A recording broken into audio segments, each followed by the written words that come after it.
Olá, estudantes do quinto ano! Bem-vindos a mais uma aula de História. Na nossa aula de hoje, utilizaremos as páginas 135 e 136 da ficha de atividades de História. Já dou início à nossa aula com essa frase tão polêmica e impactante. A terra é um direito, mas está na mão de quem? Olha que frase reflexiva, que faz com que vocês pensem sobre isso. Vocês estudaram no capítulo do livro de vocês muitas coisas referentes a acesso à terra, direito à terra, o que está previsto e assegurado por lei na nossa Constituição de 1988. Mas a gente conseguiu aprender, observar e analisar que na prática esse direito ele não vem acontecendo para todas as pessoas e que as grandes terras, muitas propriedades de terras, elas não estão na mão de quem é dono delas por direito.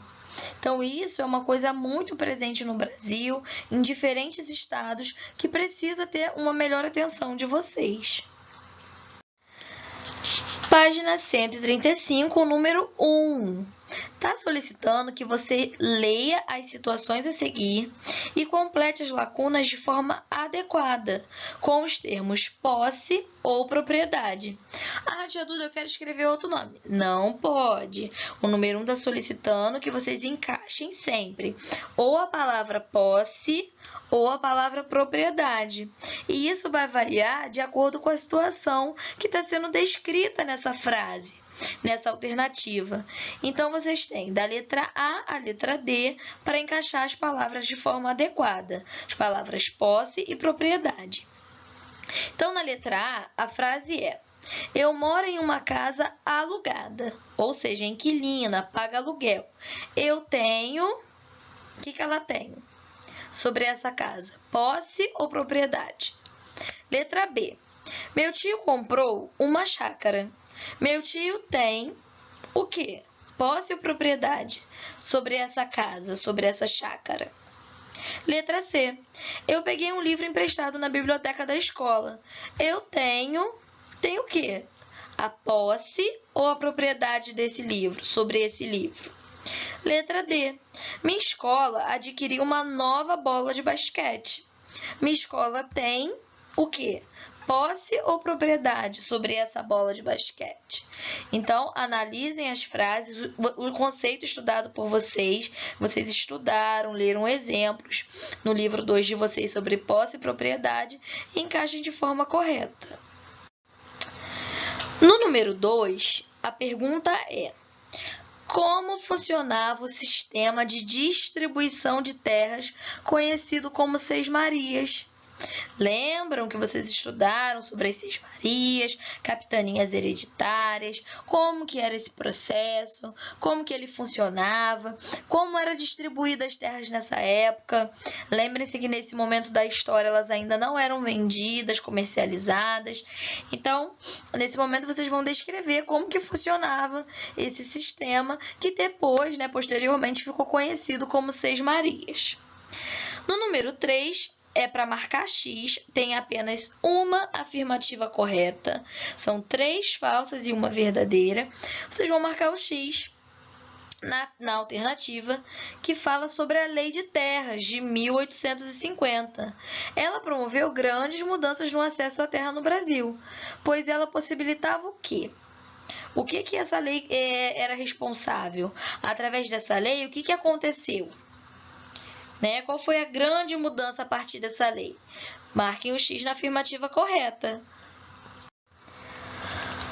Número 4. Apesar de serem garantidas pela Constituição Federal de 1988, muitas terras indígenas ainda não foram demarcadas pelo governo, sofrendo a invasão de pessoas interessadas em seus recursos naturais. O que poderia ser feito para solucionar essas invasões? Escreva um pequeno texto sobre o assunto. Então, nesse momento, vocês terão que fazer uma produção textual acerca desse tema, de forma bem pequena, breve, resumida, sem esquecer da letra maiúscula no início do texto.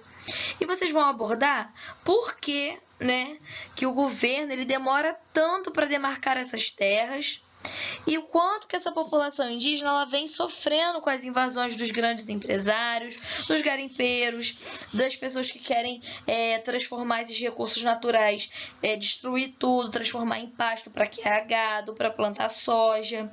Essas pessoas querem tirar vários tipos de recursos naturais do ambiente que eles estão ali vivendo, praticando a sua cultura, trocando seus saberes através da oralidade, que eles estão produzindo para consumo da própria população indígena e não visando lucro, capital, dinheiro.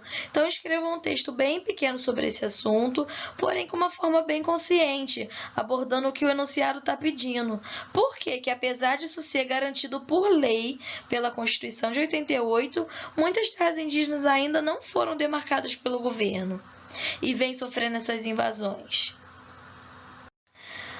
No número 5, vocês vão fazer um belo desenho representando como que você imagina que seja uma terra indígena. Usem como referência todas as imagens, vídeos, tudo que tinha no livro 2 de vocês e o que vocês aprenderam sobre os povos indígenas. Nesse momento, irei solicitar que vocês façam uma pausa aqui na nossa videoaula para que vocês consigam fazer todas as questões, as atividades que estão presentes na página 135 e 136 e só retornem para dar o play novamente quando estiverem preparados para a correção dessas atividades. Bem-vindos de volta, estudantes do 5º ano. Então, vamos lá, dar início à nossa correção no número 1. Era para vocês lerem as situações novamente e encaixar de forma adequada as palavras posse ou propriedade. Letra A. Eu moro em uma casa alugada. Eu tenho a posse sobre essa casa. Ela não é dona, então ela não tem a propriedade, ela só tem a posse. Letra B. Meu tio comprou uma chácara. Meu tio tem propriedade sobre essa casa. Por quê? Porque o tio dela, ele comprou, ele pagou por essa chácara. Então, ele fez uma compra. Então, a partir desse momento, ele tem a propriedade sobre essa casa, que na frase em questão é uma chácara. Letra C. Eu peguei um livro emprestado, da biblioteca da escola. Eu tenho a posse sobre esse livro. Correto. Ela tem a posse, porque nesse momento esse livro está sob responsabilidade dela, porque está emprestado. Porém, quando ela for devolver, ela vai devolver para a escola, porque a escola é proprietária desse livro.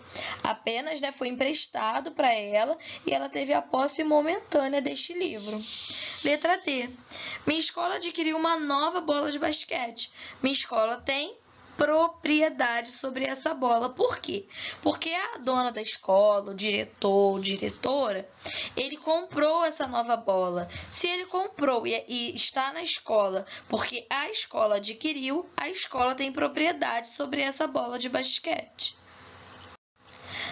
No número 2, estava perguntando como que funcionava o sistema de distribuição de terras que ficou conhecido como Seis Marias.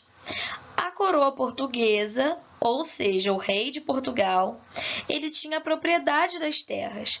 Lembra que eles chegaram aqui lá em 1500, falaram que tudo era deles, que era tudo de Portugal. Na verdade, essas terras são pertencentes aos indígenas, porque eles são os primeiros habitantes da terra, eles possuem um direito histórico, eles são os povos nativos dessa terra.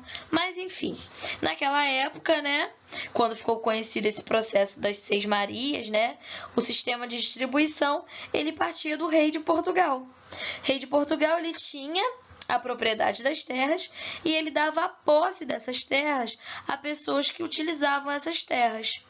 Mas essas pessoas eram escolhidas a dedo pelo rei de Portugal. Ele não dava essas terras para qualquer pessoa, principalmente para africanos, escravizados, imigrantes.